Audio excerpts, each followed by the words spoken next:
മുഖ്യമന്ത്രിയും ധനകാര്യമന്ത്രിയും അങ്ങനെ അല്ലല്ലോ പറയുന്നത്. മുഖ്യമന്ത്രിയും ധനകാര്യമന്ത്രിയും പറയുന്നത് കേരളത്തിൽ ഒരു സാമ്പത്തിക പ്രതിസന്ധിയിലാണെന്നാണ്.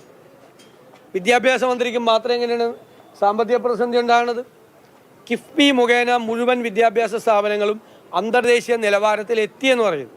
അന്തർദേശീയ നിലവാരത്തിൽ എത്തിയെങ്കിൽ പിന്നെ എന്തിനാണ് ഇങ്ങനെ ഈ സറണ്ടർ ചെയ്തിട്ടുള്ള ഈ പണം എന്തിനു വേണ്ടിയിട്ടാണ്? ഇവർ തന്നെ പരസ്പര വിരുദ്ധമായി സംസാരിക്കുകയാണ്. മുഖ്യമന്ത്രിയും വിദ്യാഭ്യാസ മന്ത്രിയും ഘടകകക്ഷി നേതാക്കന്മാരും മന്ത്രിമാരും എല്ലാം പരസ്പര വിരുദ്ധമായി സംസാരിക്കുകയാണ്. ഇവർ തമ്മിലുള്ള കമ്മ്യൂണിക്കേഷൻ പോലും നടക്കുന്നില്ല, ആശയവിനിമയം പോലും നടക്കുന്നില്ല, പരസ്പര ആലോചനയില്ല.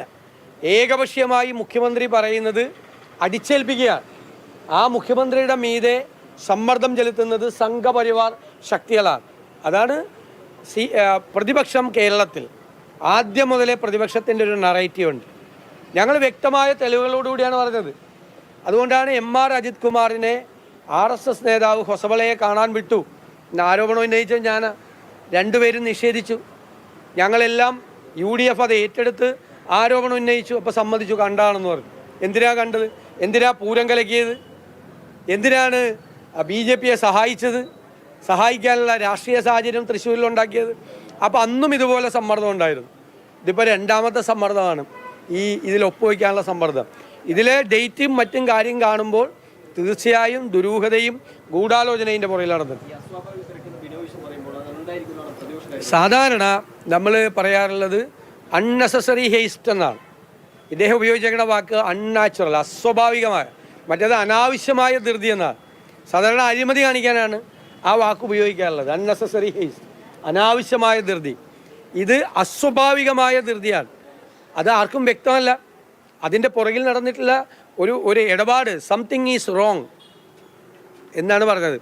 അത് കറക്റ്റാണ്. എന്തോ ഒരു കുഴപ്പം ഇതിൻ്റെ ഇടയിൽ നടന്നിട്ടുണ്ട്. ഈ 10-ാം തീയതി നടന്ന കൂടിക്കാഴ്ചയിൽ അതല്ലേ പുറത്തു വരേണ്ടത്. എന്നിട്ട് ഞാൻ ചോദിക്കണത്, എന്തിനാണ് മന്ത്രിസഭ? ഞാൻ പറഞ്ഞത് അവർ ആ CPI മന്ത്രിമാരും ബാക്കി മന്ത്രിമാരും ഒക്കെ രാജിവെച്ച് പോവും. 16-ാം തീയതി ഒപ്പുവെച്ചിട്ട് പാവം ഒരു മന്ത്രി, CPM-ൻ്റെ ലീഡറായിട്ടുള്ള ആൾ മന്ത്രിസഭയിൽ ഇന്ന് പറയുകയാണ് ഇത് ഒപ്പുവെക്കരുതെന്ന് പറയുമ്പോൾ മുഖ്യമന്ത്രിയും വിദ്യാഭ്യാസ മന്ത്രിയും മിണ്ടാതിരിക്കുക. കാരണം ഒപ്പുവെച്ചിട്ടാണ് അവിടെ വന്നിരിക്കുന്നത്. 16-ാം തീയതി ഒപ്പുവെച്ച് 22-ാം തീയതി ഒപ്പുവെച്ചിട്ട് വന്നിരിക്കുക. അപ്പോൾ ആ മന്ത്രിയെ കബളിപ്പിക്കുകയല്ലേ? CPIയുടെ 4 മന്ത്രിമാരെയും മറ്റ് മന്ത്രിസഭ അംഗങ്ങളെയും കബളിപ്പിക്കുക. അവർക്ക് ആർക്കും അറിയില്ല. MA ബേബിക്ക് അറിയില്ല, TP രാമകൃഷ്ണൻ അറിയില്ല, ആർക്കും അറിയില്ല.